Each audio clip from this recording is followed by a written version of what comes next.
给大家看我住的位置，站阳台上，门口的山就是丹霞地貌。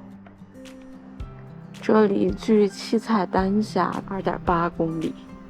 今天是阴天，但是肉眼看依然是很漂亮的。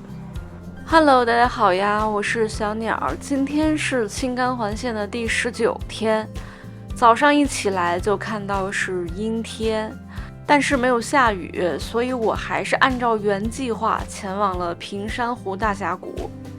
结果一路上这个天气是越走越心凉，从有一点阴到乌云密布到大风起。这里的山就已经有绿色、红色、青色、黄色的颜色。虽然现在是阴天，但是肉眼还是能看得很清楚。然后还没到平山湖呢，就下起了雨。但是到了之后，雨就基本停了。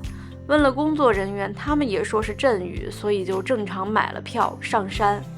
结果就是这个雨大的真的是，我已经买好票了，上了山，然后山上开始下大雾大雨，雾大到能见度不超过5米，然后连车都没下，就原路返回了。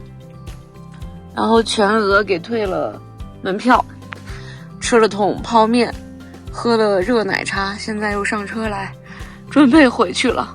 一天就这样过去了。能在戈壁地区遇到这样的大雨，我这个运气真的是绝了。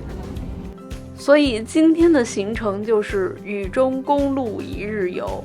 这样一来，明天的时间又会很紧张了。